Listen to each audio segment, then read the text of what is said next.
Movie start అవగానే మనకి శ్రీ అనే సీరియల్ కిల్లర్ని చూపిస్తారు. శ్రీ ఒక నిర్మానుష్యమైన ప్రదేశంలోకి తీసుకెళ్లి నిర్దాక్షిణ్యంగా టార్చర్ చేసి దారుణంగా చంపేస్తాడు.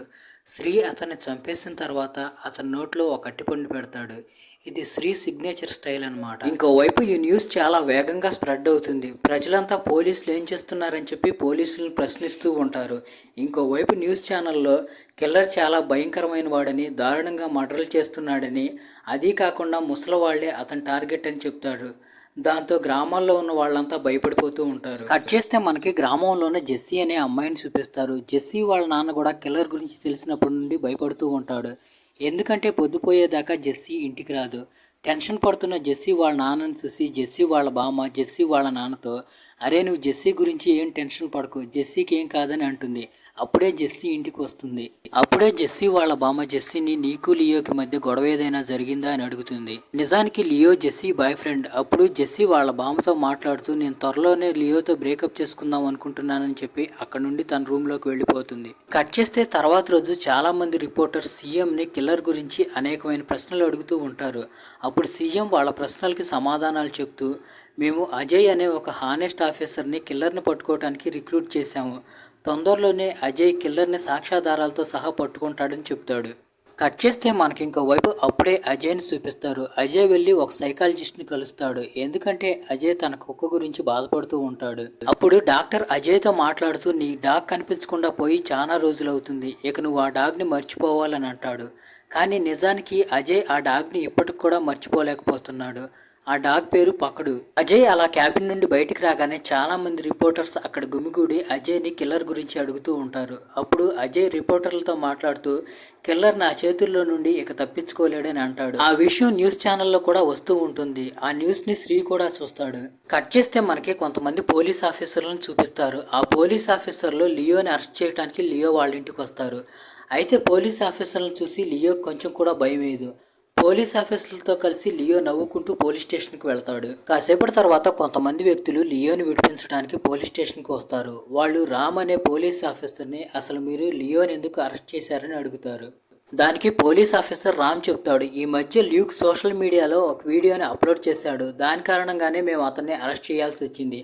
ఆ వీడియో ఏంటంటే అతను పెద్ద సీరియల్ కిల్లర్ అని, అతను మించిన సీరియల్ కిల్లర్ ఎవరూ లేరని చెప్పి ఆ వీడియోలో చెప్పాడు.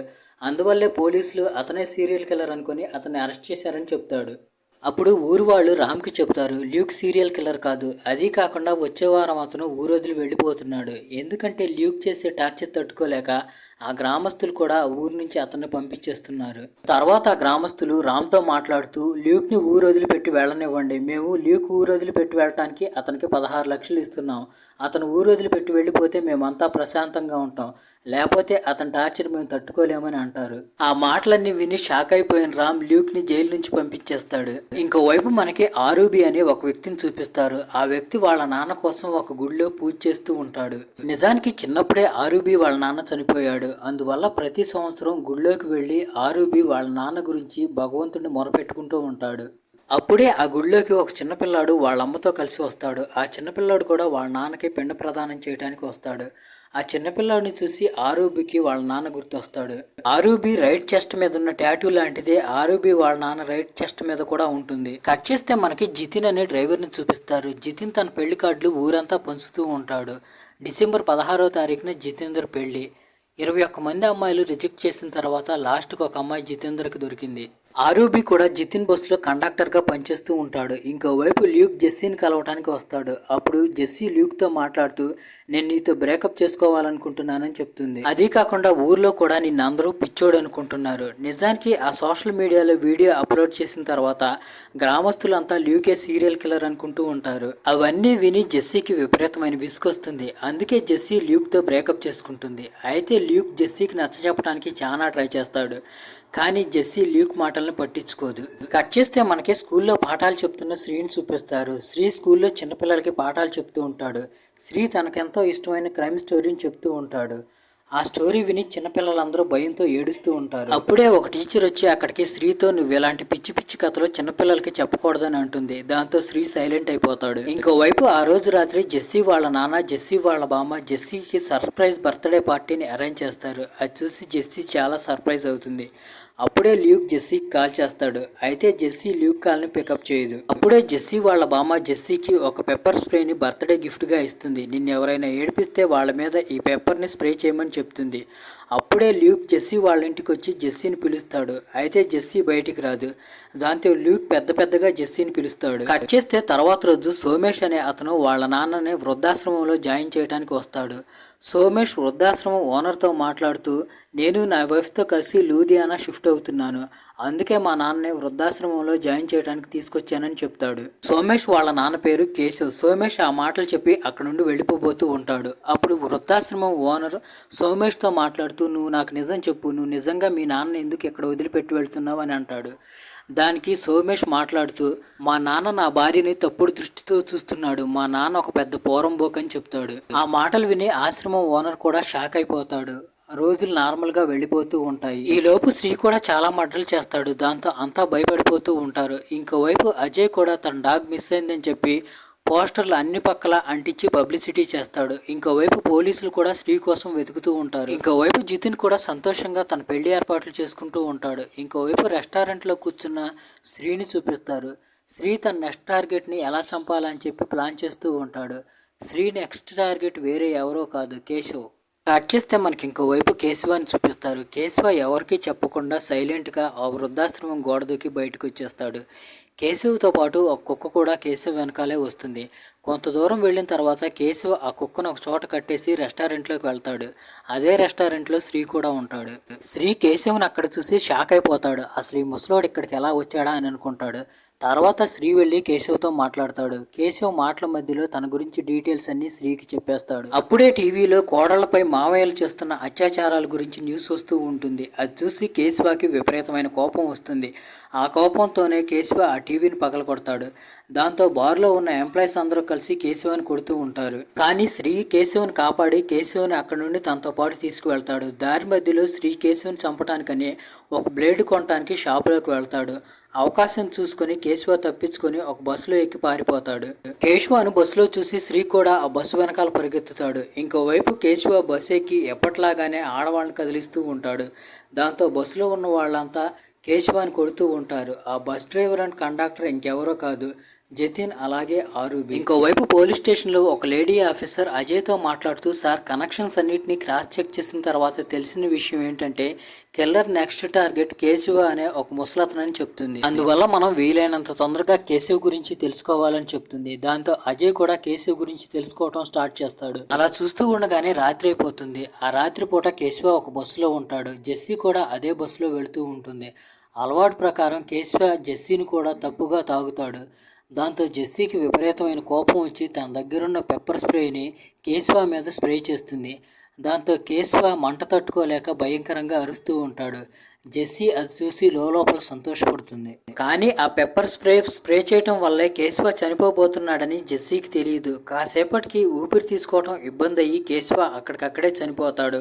ఆ బస్సులో కేశవతో పాటు జెస్సీ, ఆరూబి, జతిన్ ఇంకా శ్రీ ఉంటారు. శ్రీ కేశవాన్ని కాపాడటానికి చాలా ట్రై చేస్తాడు. కానీ అతను కేశవాన్ని కాపాడలేకపోతాడు. ఇంకోవైపు జెస్సీ నా వల్లే ఒక మనిషి చచ్చిపోయాడని చెప్పి ఏడుస్తూ ఉంటుంది. తర్వాత ఆరూబి వెళ్ళి జతిన్కి జరిగిందంతా చెప్తాడు. అది విని జతిన్ భయపడిపోతాడు. మనం వెంటనే పోలీసులకి ఈ విషయం చెప్పాలని అంటాడు.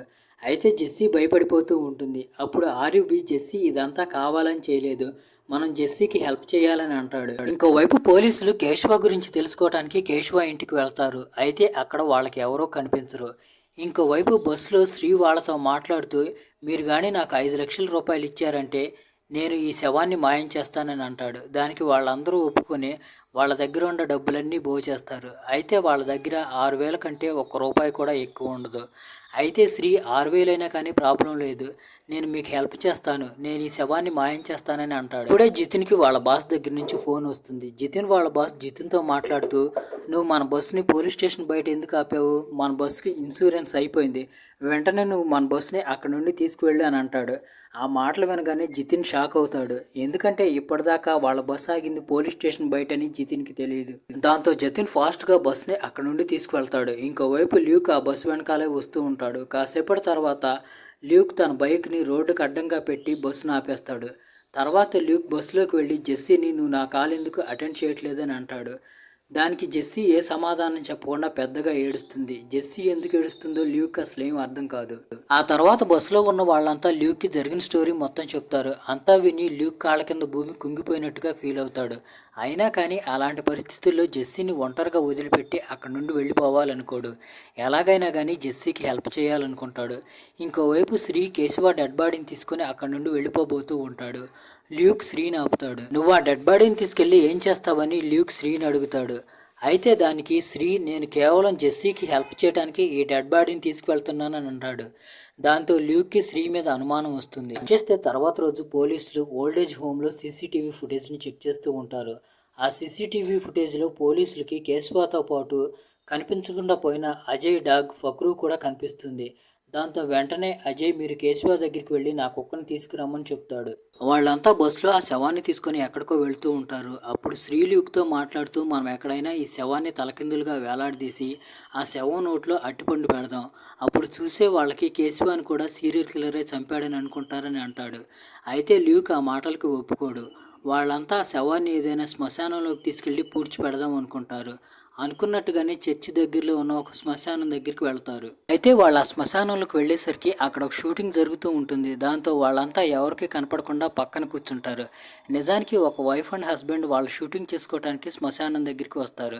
ఇంకోవైపు జెస్సీ ఇప్పటికి కూడా బాధపడుతూనే ఉంటుంది. జెస్సీ బాధపడుతూ ఉండటం చూసి ల్యూక్ జెస్సీ దగ్గరికి వచ్చి మాట్లాడుతూ, దీంట్లో నీ తప్పేం లేదు, కేవలం నువ్వు ప్రొటెక్ట్ చేసుకోవడానికి ఇది చేసావని అంటాడు. ఇంకోవైపు శ్మశానంలోనే జతిన్కి ఆకలి అవుతుంది. అప్పుడు శ్రీ తన దగ్గరున్న అరటిపండ్లని జతిన్కి ఇస్తాడు. జతిన్ ఆ అరటిపండ్లు తింటాడు. నిజానికి కేశవాన్ని చంపేసిన తర్వాత అతని నోట్లో పెట్టడానికి ఆ అరటిపండ్లను కొనుక్కొస్తాడు శ్రీ. కాసేపటి తర్వాత ఆ wife and husband shooting complete చేసుకుని అక్కడ నుండి వెళ్ళిపోతారు. దాంతో వీళ్ళంతా కేశవ డెడ్ బాడీని అక్కడ పూడ్చిపెట్టడానికి తీసుకువెళ్తారు. అయితే అప్పుడే కేశవ బాడీ మీద ఆరూబికి ఒక గుర్తు కనిపిస్తుంది. వాళ్ళ నాన్న చెస్ట్ మీద ఉండే గుర్తు లాంటిది. అది చూసి కేశవనే వాళ్ళ నాన్నని ఆరూబికి అర్థం అవుతుంది. అక్కడున్న వాళ్ళందరికీ ఆరూబి వాళ్ళ నాన్న గురించి చెప్తాడు. దాంతో వాళ్ళంతా బాధపడతారు. ఆరూబి కూడా విపరీతంగా ఏడుస్తాడు. ఇప్పుడే జితిన్కి వాళ్ళ బాస్ దగ్గర నుంచి కాల్ వస్తుంది. జితిన్ వాళ్ళ బాస్, నువ్వు అసలు ఎక్కడున్నావు అని అడుగుతాడు. దానికి జితిన్, చర్చి దగ్గర బండి ఆగిపోయింది, బండి రిపేర్ చేస్తున్నానని చెప్తాడు. అయితే జితిన్ వాళ్ళ బాస్కి జితిన్ మాటల మీద నమ్మకం ఉండదు. అందుకే తన మనుషుల్ని అసలు ఏం జరిగిందో చూసి రమ్మని అక్కడికి పంపిస్తాడు. ఇప్పుడే ఆరూబి వాళ్ళందరితో మాట్లాడుతూ, నేను మా నాన్నని దహనం చేయాలనుకుంటున్నాను, ఎందుకంటే మేము పూడ్చిపెట్టమని చెప్తాడు. దాంతో వాళ్ళంతా కేశవాన్ని దహనం చేయడానికి బస్సులో తీసుకువెళ్తూ ఉంటారు. అప్పుడే జితిన్కి కాబోయే భార్య జితిన్కి ఫోన్ చేస్తుంది. దాంతో జితిన్కి విపరీతమైన కోపం వస్తుంది. జితిన్, నేను ఇప్పుడు చాలా బిజీగా ఉన్నాను, నువ్వు నాకు తర్వాత ఫోన్ చేయమని చెప్తాడు. ఇంకోవైపు ఆశ్రమం ఓనర్ షోమేష్కి ఫోన్ చేసి మీ నాన్న ఆశ్రమంలో నుంచి పారిపోయాడని చెప్తాడు. దాంతో షోమేష్ టెన్షన్ పడుతూ ఆశ్రమం దగ్గరికి వచ్చి మా నాన్న ఎక్కడికి వెళ్ళాడని అడుగుతాడు. దానికి ఆశ్రమం ఓనర్ ఏం చెప్పలేకపోతాడు. వాళ్ళందరూ బస్సులో టెన్షన్ పడుతూ వెళుతూ ఉంటారు. అప్పుడే శ్రీ సడన్గా లేచి, ఈ శవాన్ని నాతో పాటు తీసుకెళ్ళనివ్వండి, లేకపోతే మీ అందరినీ చంపేస్తానని అంటాడు. శ్రీ అలా అనటంతో అక్కడున్న వాళ్ళంతా నవ్వుతారు. శ్రీకి భయం వేసి ఇలా ప్రవర్తిస్తున్నాడేమోనని అనుకుంటారు. అయితే శ్రీ అప్పుడే సడన్గా తన బ్యాగులో నుంచి ఒక రాడ్ లాంటివి తెచ్చి ల్యూక్ని చంపేపోతాడు. అప్పుడే సడన్గా జతిన్ బ్రేక్ వేస్తాడు. దాంతో శ్రీ బస్సులోనే కింద పడిపోతాడు. ఇంకోవైపు బస్ ఆగగానే రోడ్డు పక్కన ఉన్నవాళ్ళు కొంతమంది జతిన్ని, మాది స్కూల్ బస్ చెడిపోయింది, మాకు కొంచెం హెల్ప్ చేయమని అడుగుతారు. జతిన్ కూడా కొంచెం ఆలోచించి వాళ్ళకి హెల్ప్ చేయడానికి ఒప్పుకుంటాడు. దాంతో ఆ స్కూల్ బస్సులోని పిల్లలంతా వచ్చి ఈ బస్సులోకి ఎక్కుతారు. అయితే వాళ్ళు శ్రీని అక్కడ చూసి షాక్ అయిపోతారు. ఎందుకంటే వాళ్ళంతా శ్రీ పనిచేసే స్కూల్లో చదువుకునే పిల్లలు అనమాట. దాంతో శ్రీ బస్సులో ఉన్న పిల్లలందరికీ కథ చెప్పడం స్టార్ట్ చేస్తాడు. ఒకసారి ఒక దొంగ ఒక రాజు దగ్గర నుంచి బంగారాన్ని దొంగతనం చేసి తీసుకెళ్ళాడు. అయితే రాజు తన బంగారాన్ని తిరిగి తనకిచ్చేయమన్నప్పుడు దొంగ బంగారాన్ని తిరిగి ఇవ్వడానికి ఒప్పుకోలేదు. దాంతో కోపం వచ్చిన ఆ రాజు ఆ దొంగని నిర్దాక్షిణ్యంగా చంపేశాడని చెప్తాడు. శ్రీ చెప్పే ఈ కథ విని బస్సులో ఉన్న వాళ్ళందరికీ భయం వేస్తుంది. కాసేపటి తర్వాత పిల్లలందరూ ఆ బస్ దిగి వాళ్ళ ఇంటికి వెళ్ళిపోతారు. అప్పుడు శ్రీ ఆరూబితో మాట్లాడుతూ, మీరు కానీ నాకు ఈ శవాన్ని ఇయ్యలేదంటే మిమ్మల్ని ఎవరిని ప్రాణాలతో వదిలిపెట్టనని అంటాడు. అయితే ఆరూబికి వాళ్ళ నాన్న డెడ్ బాడీని శ్రీకి ఇష్టం లేదు. దాంతో ఆరూబి, నేను పోలీసులకి జరిగిందంతా చెప్పేస్తానని అంటాడు. అప్పుడు శ్రీ, పోలీసులు నాతో పాటు మిమ్మల్ని కూడా పట్టుకుంటారని చెప్పి కొన్ని ఫోటోలు చూపిస్తాడు. నిజానికి ఇందాక వాళ్ళు కేశవ డెడ్ బాడీని పూడ్చిపెట్టేటప్పుడు శ్రీ వాళ్ళ ఫోటోలు తీశాడు. అది చూసి వాళ్ళంతా షాక్ అయిపోతారు. ఇప్పుడే పోలీస్ జీప్ వచ్చి వాళ్ళ బస్సు పక్కన ఆగుతుంది. పోలీసులు చాలా క్వశ్చన్లు జితిన్ అడుగుతారు. జితిన్ వాటికి సమాధానం చెప్తూ ఉంటాడు. అప్పుడే సందు చూసుకుని శ్రీ కేశవ డెడ్ బాడీని తీసుకుని బస్సులో నుండి వెళ్ళిపోతాడు. అది తెలిసి ఆరూబి విపరీతంగా ఏడుస్తాడు. ఆరూబి విపరీతంగా ఏడుస్తూ జెస్సీతో మాట్లాడుతూ కనీసం మా నాన్నకి అంత్యక్రియలు చేయాలని కూడా నా జాతకంలో రాసి పెట్టలేదేమోనని అంటాడు. అప్పుడే ల్యూక్ అక్కడికి వచ్చి శ్రీ మీ నాన్నతో పాటు నా జాకెట్ కూడా తీసుకెళ్ళాడని అంటాడు. ఆ మాటలు విని జెస్సీకి విపరీతమైన కోపం వస్తుంది. నువ్వు ఇలాంటి పరిస్థితుల్లో కూడా జోకులు వేస్తున్నావా? అసలు ఇదంతా జరగటానికి కారణం నువ్వే అంటుంది. ఇదంతా నీ వల్లే జరిగింది. నువ్వు ఎప్పుడైతే నా జీవితంలోకి వచ్చావో అప్పటి నుండి నా జీవితంలో అన్ని తప్పులే జరుగుతున్నాయి అంటుంది. ఆ మాటలు విని ల్యూక్ చాలా ఎమోషనల్ అవుతాడు.